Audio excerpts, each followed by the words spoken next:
So pag magpapark ka ng ganitong van, ganyan kahaba, likod, ang gulong mo sa likod na yan, i-atras mo yung van na yan, papunta dito, tatapat mo dito, yung gulong sa likod. Pag tapat na yung gulong mo dito sa likod, sagad mo ng manibela mo dito pa kanan, hanggang makapasok lang yung gulong na yun doon. Pag nakapasok na yung gulong na yun, sigurado sisikip dito. Kaya abante, then saka aatras ulit. Ano? Papakita ko lang kayo kung paano gagawin.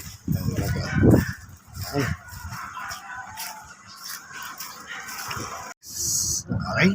So yan o. So didikitan mo lang yon, yung pula na yon. Kita mo space ngayon, malapad pa. No? Ayan, kaya nakataya na kasi dito. Yan, hindi pa. Up, stop. Yan. Dapat may space na ganyan. Huwag yung sosobra dyan na sobrang nipis. Huwag yung sobrang loud. Yan, diretso mo nipela mo. Ha? Yan. Then, itatapat mo yung gulong mo sa likod. Doon sa kanyang pinaka-side. Sa bandang kaliwa na side niya na. Kasi doon tayo papasok eh. Hindi mo itatapat ang gulong na yan. Diba? Yan. Okay. Okay na? Sa palagay mo, pwede na yan. Kanina kasi kulang. Kulang. Sige lang. Okay na? Sige, mo mo. Sa kanan. Yes. Kung saan papasok kung sakyan mo, doon ang yun. So ito lang, ipapasok mo lang tong gulong na to dito ha. At babantayan natin, okay na to, pasok na to. So, diyan babantayan mo naman ito. Ito sir, yung poste na yun ha. Sige. So dito wala ka na problema dito sa kanan. So bantayan mo dyan yung poste na lang. Yan, sige pa. Okay? Ito yung poste na yun, binabantayan namin.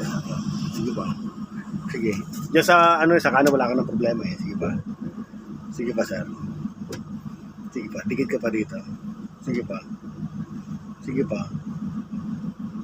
Sige pa. Up, stop. Yan, okay? Then, syempre, pupunta ka doon. Hindi ko siya nakita eh. Dito. Dito na makikita yan. Doon talaga tago pa yan eh. Yan, nakatago yan dyan. Pupunta ka doon. Dito, huwag mo nung lalagpasan masyado. No? Sasagad ko sa ano. Sasagad mo develop punta dyan. Yan. Nanabante. Dito ka bumabantay sa kasi kailangan dito lumagpas ang gulong mo dito na masyado. No? Hindi pa. Stop.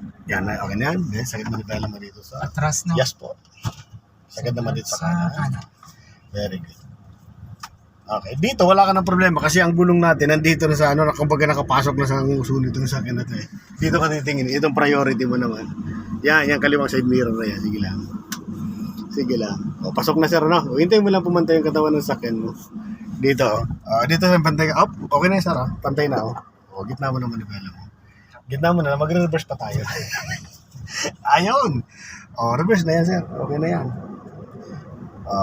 Di ba? Pasok doon sa gate. Lalabasin ko muna si... Lalabas nito? Sige. Sige. Ayan. Okay na daw. Sabi ni brother na. Ayan. So yun, ganun lang yung yung reference dito sa madali lang. Lalabas naman yung dito. Lalabas papunta sa kanan. Ito, madikit ito eh. Pillars. So, ang reference yan, itong pillars na to. Kailangan palagpasin lang to. Dito sa nguso ng sakyan na to. Yan. Sige sir. Pag lumabas ng pillars na to, kakabig na siya dito sa sige pa. Lagpas na? Kabig ka na dito sa kanan. Sagad ko sir. Kahit sagad mo na yan. Then dahan-dahan lang slow down Okay? Safe na yan. Wala ka ng problema. Dyan tingnan mo dyan kung sasabit ka naman. Pag sasabit ka dyan, syempre atras ka. Malalaman mo naman kung sabit yan, di natunog. Hindi, joke lang. Atras ka na lang. Masyadong masikip yan. Sige, sagad. Sagad. Sagad. Then atras ka lang konti. Angat mo lang yan. Sagad na yan. Atras ka lang konti lang. Yan, atras ka lang konti. Ayan. Pag atras mo konti, angat na yan. Konti pa. Ayos na yan. Sagad mo na dito. Ganun sir, huwag mong pipilitin Masikip kasi yung space. Okay, doon naman